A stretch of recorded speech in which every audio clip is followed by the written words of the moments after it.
Well, the National Football League just released the dollar value for the salary cap for 2024. It rocketed to an all-time record $255 million. That's a $30 million increase from what the cap was last year. Now, we got a ton of teams that got cap space. That column on the left, the Washington Commanders have $79 million cap space. Tennessee, $78 million. Chicago at $78 million. And the new look New England Patriots, they've got $77 million. Those are the top teams with lots of cap space.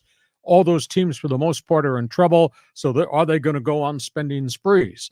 On the right-hand side, the Buffalo Bills right now are in the worst cap situation. They're $43 million over the salary cap, and that usually means renegotiating contracts if you can, or lopping off players and taking dead money. New Orleans is second. They're at $42 million. They have had a history of cap problems, and they always wind up restructuring contracts. Miami is third at $28 million. The Chargers are now fourth. They just did one deal would knock $10 million cap savings off when they flipped the contract for the soon-to-be-retired center Corey Linsley. But the Chargers are $25 million over the salary cap. So it's a big story. I think the big conversation line over the weekend that I got was NFL teams, John, are trying to decide, okay, we took this big jump.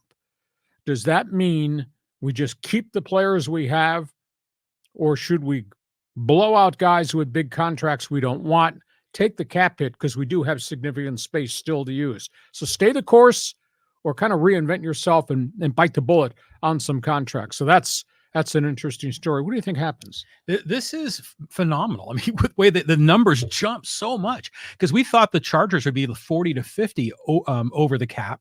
Now, what was it, 25? 25 now, because the cap went up and they restructured Corey Linsley's contract as he gets ready to retire. They'll take a small cap hit there. Rams are in good cap space. There are some teams, obviously, that have got significant trouble. The gross revenue is what dictates what the salary cap is year by year. And you jump from $30 million from last year's figure to $255 this year. That's a phenomenal increase. Yeah, show me the money. I mean, these players are going to want their portion of that.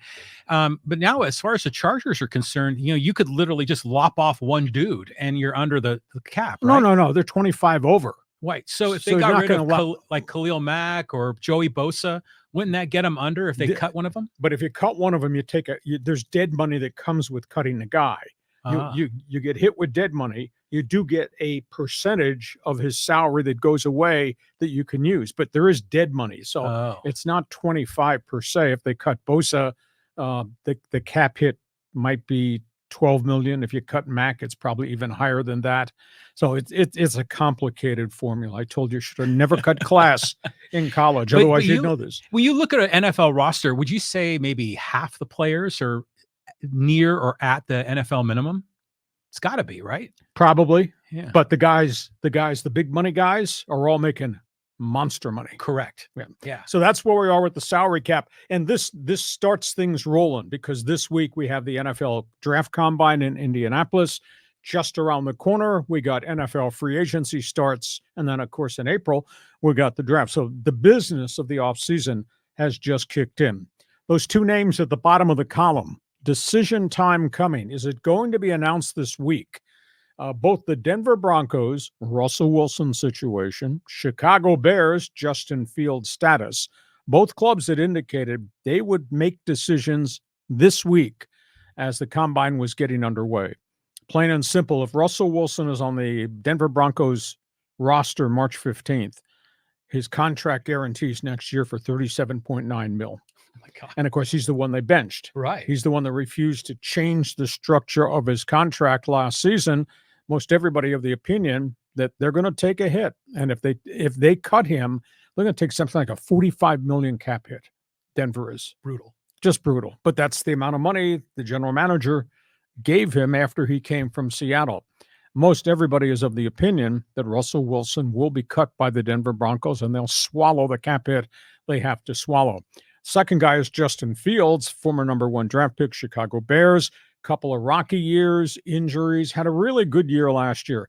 Guy's got almost 9,000 yards, all-purpose total offense in 3 years as a starter on a bad team. But Chicago's got the number 1 pick in the draft, and that's probably Caleb Williams from USC. And the Bears have just hired the former head coach of the Arizona Cardinals, who had been at Baylor, had been in the NFL, had failed, finished up doing consulting work at USC, Cliff Kingsbury. They've just hired him.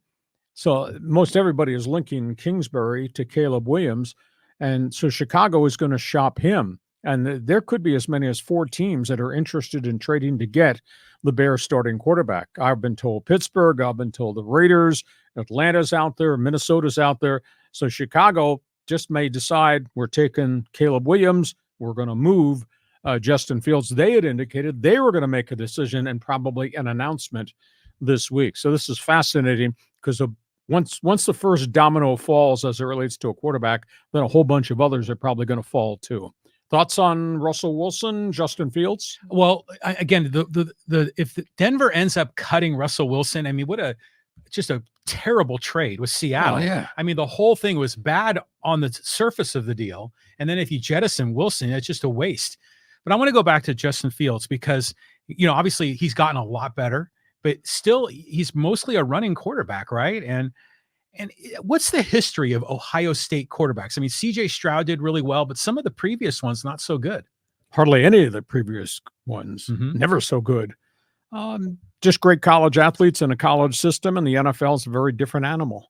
I think he's made great strides, and he hasn't a good team around him. I think he's done really, really well, but now all of a sudden they've got this unique situation. He's headed to the 5th year of his contract, so the reality is that he'll be a free agent a year from now, but if somebody trades something for him, like a high second-round pick or maybe a 2nd and a 5th, I don't think anybody's going to give a number 1 for Justin Fields.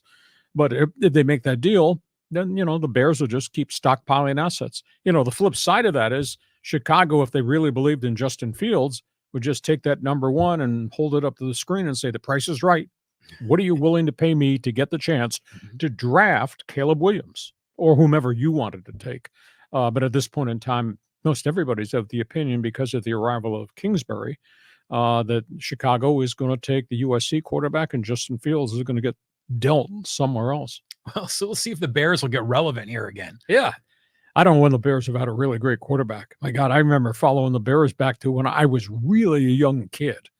And I don't recall, outside of the uniqueness of Jim McMahon, I don't recall great quarterbacks ever being in Chicago. What was ever? It? Bobby Douglas? Wasn't he one of the quarterbacks back in the 70s? Oh, Billy Wade. Yeah, I mean, I agree with you wholeheartedly. Okay, we go from that